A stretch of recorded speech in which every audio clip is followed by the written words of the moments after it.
Hello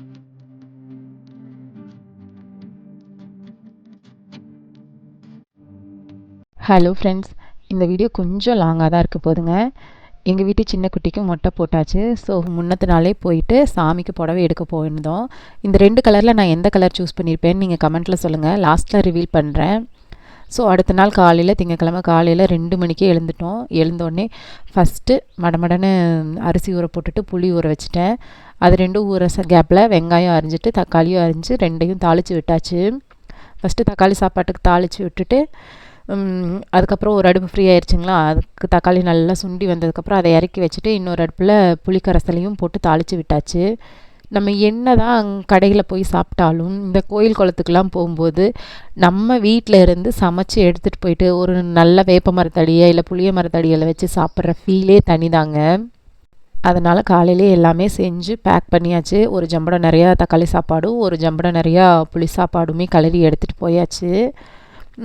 நாங்கள் வந்து எல்லாம் கிளறி எடுத்து கொடுக்க அத்தை எல்லாத்தையும் பேக் பண்ணிகிட்டு இருந்தாங்க. சைட் பை சைடு ஏதாவது மறந்துட்டோமான்னு சொல்லிவிட்டு பொங்கல் வைக்க தேவையான எல்லா திங்ஸும் எடுத்து வச்சு பார்த்துட்டு ஒரு 5 o'clock 5:30க்கெலாம் வீட்டிலேருந்து கிளம்பியாச்சு. கோவில் வந்து ரொம்ப தூரம். ஸோ காலையிலேயே எல்லாம் கிளம்பி ஒரு 7 அந்த ரேஞ்சுக்கு கோவில் ரீச் ஆகிட்டோம். இங்கேருந்து போகும்போதே பொங்கலுக்கு தேவையான விறகு முதல் கொண்டு எடுத்துகிட்டு போயிருந்தோம். ஸோ போனோடனே ஃபஸ்ட்டு நான் பொங்கல் வைக்க ஸ்டார்ட் பண்ணிட்டேன். அப்போ என் குட்டி சார் மொட்டை எடுக்கிறதுக்கு முன்னாடி இப்படி தான் இருந்தார், அழுதுட்டு. போனோடனே ஃபஸ்ட்டு பொங்கல் கழிஞ்சு ஊற்றி வச்சிடலான்னு அதுக்கு தான் ரெடி பண்ணிக்கிட்டு இருந்தோம். ஏன்னா பொங்கல் வந்து விழுந்ததுக்கப்புறம் தான் மொட்டை அடிக்க முடியும். ஸோ ஃபஸ்ட்டு நல்லா தண்ணியில் ஊற்றி நல்லா கழிஞ்சிட்டு அரிசியே இல்லாமல் தான் பொங்க பானையில் ஊற்றணும்பாங்க. ஸோ நான் என்ன பண்ணேன்னா இன்னொரு குண்டால் தண்ணியை ஃபில்ட்ரு பண்ணிவிட்டு அதிலேருந்து பொங்க பானைக்கு ஊற்றி வச்சேன். அதில் அரிசி வரக்கூடாது, இந்த நுரையிலேயே தான் பொங்கணும்பாங்க. ஸோ அதையே ப்ராப்பராக ஃபாலோ பண்ணி ஊற்றி எடுத்து வச்சாச்சு. அடுப்பில் கற்பூரம்லாம் வச்சு பொங்கலையும் பற்ற வச்சு விட்டாச்சு. பொங்கல் பொங்கி வர்றதுக்குள்ளே கொஞ்சம் வெல்லத்தை எல்லாம் தட்டி வச்சிடலான்னு சொல்லிவிட்டு அந்த வெல்லத்தையும் அங்கேருந்து அம்மிலேயே வச்சு தட்டி வச்சாச்சு. ஃபைனலாக பொங்கல் வந்து ரொம்பவே சூப்பராக பொங்குச்சுங்க. பொங்கல் வந்து பொங்கினதுக்குள்ள சைட்லேயே வந்து அபிஷேகத்துக்கு ரெடி பண்ணிடலாம் அப்படின்னு சொல்லி அப்பா, வீட்டுக்காரரு, அண்ணன் எல்லோரும் சேர்ந்து பழம் உரித்து போட்டுக்கிட்டு இருந்தாங்க. அவங்க உரிச்சு போட இங்கே பொங்கலும் சூப்பராக வந்துருச்சு. இறங்கினதுக்கப்புறமா அரிசி சுற்றி போட்டு அதில் அரிசியும் போட்டாச்சு. பொங்கல் விழுந்ததையும் மொட்டை அடிக்க ஆரம்பிச்சிட்டோம். பயங்கரமான கத்துங்க. 4 பேர் சேர்ந்து கூட கண்ட்ரோல் பண்ண முடியல, அவ்வளோ அழுக. மொட்டை போட்டுட்டு அதுக்கப்புறமா குளிச்சுட்டு வந்து சாமி கும்பிடலான்னு சொல்லி வந்துட்டோம். வந்து தேவையானதெல்லாம் எடுத்து வச்சுக்கிட்டு இருந்தோம் சாமிக்கு. இப்போ கண்டுபிடிச்சிருப்பீங்கன்னு நினைக்கிறேன், நான் க்ரீன் கலர் சாரீ தாங்க எடுத்தேன். எனக்கு எல்லோவும் பிடிச்சிருந்தது, க்ரீனும் பிடிச்சிருந்தது. ஆனால் எல்லோவை விட க்ரீன் ரொம்ப அதிகமாக பிடிச்சதால் இங்கே க்ரீன் எடுத்துகிட்டு வந்துட்டேன். ஒரு தட்டில் பூ பழம் சாரீ அதெல்லாம் வச்சுட்டு ஒரு தட்டில் அபிஷேகத்துக்கு தேவையானதெல்லாம் எடுத்து வச்சுக்கிட்டு இருந்தேன். எடுத்து வைக்கிறக்குள்ளே இவங்க அண்ணனும் தம்பியும் பயங்கரமான அலப்பறை, இந்த தட்டை கொடு அந்த தட்டை கொடுன்னு. அப்படியே மொட்டை தலையில் சந்தனம் இல்லாமல் இருந்தா எப்படின்னு சொல்லி அம்மா கொஞ்சம் கோவிலில் இருந்த சந்தனத்தை நல்லா கழிச்சிட்டு வந்து தலையில் பூசி விட்டாங்க.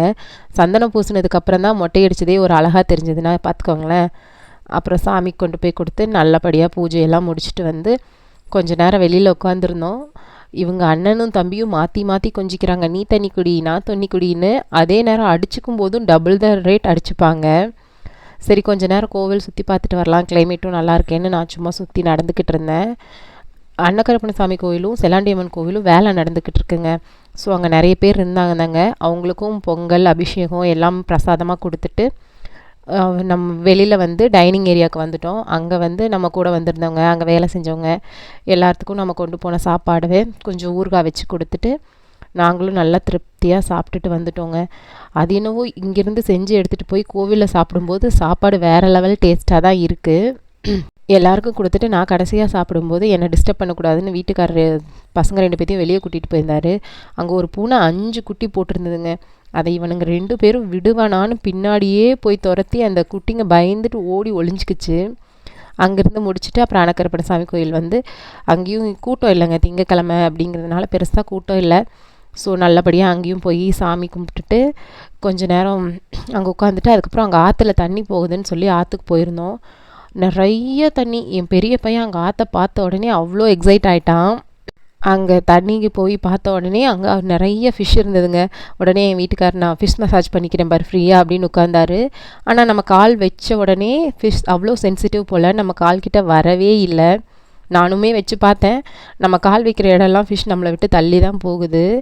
ஸோ அதுக்கப்புறம் கொஞ்சம் நேரம் அங்கேயே உட்காந்து ஜாலியாக என்ஜாய் பண்ணிவிட்டு கால் நனைச்சிட்டு விளையாண்டுட்டு மீன்லாம் பிடிக்க ட்ரை பண்ணோம். பட் எங்களுக்கு ஒரு மீன் கூட சிக்கலை.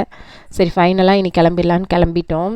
அங்கேருந்து கிளம்பி நாங்கள் இந்த கோயில் போயிட்டு எங்கள் குலதெய்வம் கோயில் வராமல் வந்ததே கிடையாது. ஸோ மூலனூர் வஞ்சியம்மன் கோவிலும் வந்து சாமி கும்பிட்டுட்டு கொஞ்ச நேரம் அங்கேயும் பீஸ்ஃபுல்லாக உட்காந்துருந்துட்டு கடைசியாக ஒரு பேக்கரிக்கு போய் டீ காஃபியெல்லாம் குடிச்சிட்டு கிளம்பலான்னு சொல்லிட்டு சாமியெல்லாம் கும்பிட்டுட்டு ஒரு பேக்கரிக்கு போயிட்டோம். அங்கே போய் டீ காஃபி ஸ்நாக்ஸ் எல்லாம் சாப்பிட்டுட்டு அம்மா அவங்க அப்படியே வீட்டுக்கு கிளம்பிட்டாங்க. நாங்களும் திரும்ப இப்படியே வீட்டுக்கு வந்துட்டோம். ஹோப் இந்த வீடியோ உங்களுக்கு பிடிச்சிருக்கும்னு நினைக்கிறேன். ஏதாவது சஜஷன்ஸ் இருந்தால் கமெண்ட்டில் சொல்லுங்கள். தேங்க்ஸ் ஃபார் வாட்சிங்.